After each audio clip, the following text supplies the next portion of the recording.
I thought week 9 would feel easier. The habits are there, the routines are set.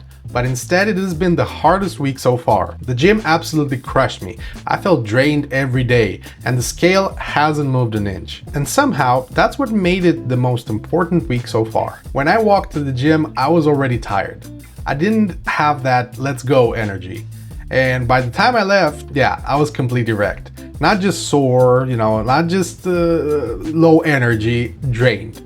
Like I'd left every bit of strength I had on the gym floor. And the next day I still felt it. Like every step, every time I sat down, every time I stood up, I could feel the weight of what I've done.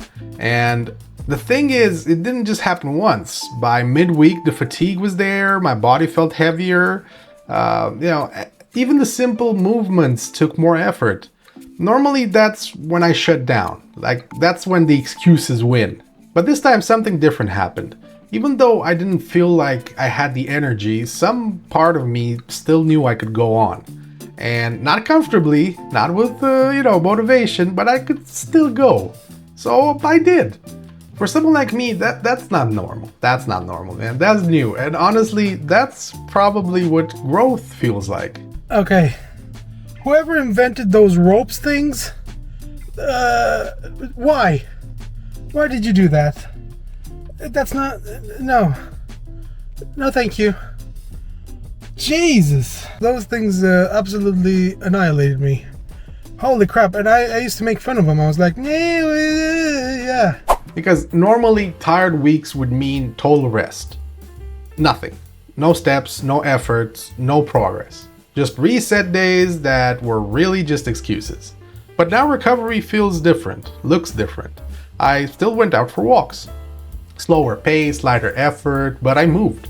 And here's the crazy part, doing nothing doesn't feel right anymore. Like the habit itself has weight to it now, pun intended. If I don't do something, it feels like I missed a step.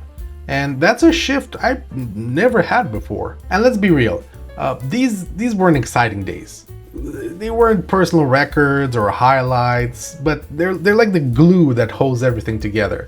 Active recovery actually has kept me from falling off, and it's teaching me something that I never thought I'd say, that rest is part of the process. And the value isn't just in the hard pushes, it's in the light days where you keep the streak alive and you keep things moving on. One day this week I went to IKEA, and I didn't think much of it, just, errands, running around, looking at furniture. And by the time I got home, my watch showed 11,000 steps.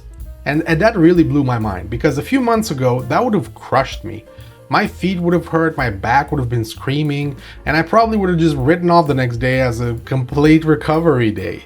And now it was tiring, sure. My legs were feeling heavy, I felt it. But it didn't break me. It just felt like part of life, like a normal day out. And that's when it hit me. Consistency doesn't just build strength. It raises your baseline. What used to feel impossible becomes ordinary. And the scary part is that you don't even notice when it's happening until you look back. And this is what people miss about progress. It doesn't always feel like fireworks. Sometimes it feels like nothing.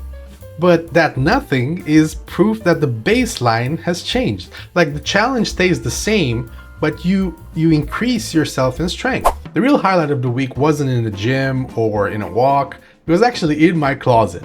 I grabbed one of my go-to shirts, the one I've worn for years almost, and it looked absolutely ridiculous. Hanging off me, way too big, like it didn't belong anymore. So I tried another shirt. I knew I was going for that shirt. We all know that shirt. One that couldn't even button up a couple of months ago, and this time it fit. It's not perfectly tailored yet, not tight, it just fit, right? And even the neck button closed. And that moment did something the scale hasn't. Like the scale still says 450. Same as it said last week, and the shirts don't lie. Shirts don't lie. Effort doesn't lie. When something that used to feel impossible suddenly works, that's progress you can feel without needing a number. That's what I needed this week.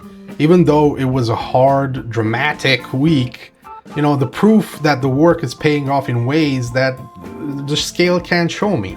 And honestly, that sure gave me more motivation than weigh-ins did pretty much all of these weeks. So yeah, this was brutal. I was tired. I meal prepped in the weekend, but I still I didn't feel the food was on point. So that's something that I'll focus on the next 2 weeks. But old me would have just quit here, you know. It would have been too hard, or at least would have taken a break that would have just turned into quitting. But this time I didn't. This time feels totally different. And that's what makes it the most important week yet. For the first time ever, I proved I could keep going even if the quick wins weren't there. Even if it were boring, even if it were like, it was a slow down, a slow churn. And I didn't coast, you know, like I didn't quit. I kept showing anyway. Even though I was tired, it took me a while. I'm not gonna lie. It took me a while to negotiate with myself to actually get to the point where I would go. But I believe this is what discipline looks like.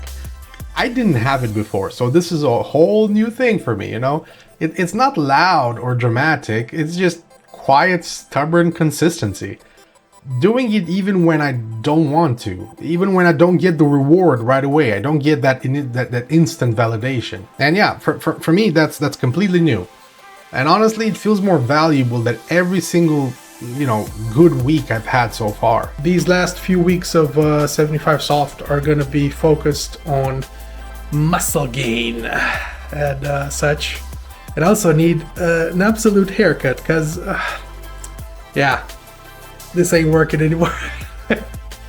So yeah, it'll be a hard couple of weeks, I think, or 3 weeks that are left. But you know, we gotta truck on. So week 9 is down, the hardest and most important week yet. And if you want to keep following this in real time, subscribe and join the Chonk Tribe.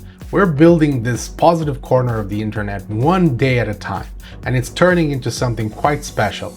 And also, I wanted to say that as the channel grows, I actually feel bad because I can't reply to every single comment anymore. It is just too much to handle, I think. You know, suffering from success, or whatever you want to call it.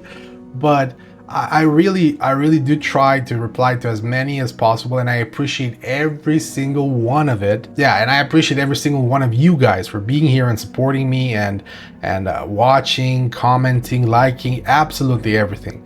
You guys are making this be something fantastic, and the positivity around this is unbelievable. So thank you so much, and until next time, stay kind, stay strong, and take care.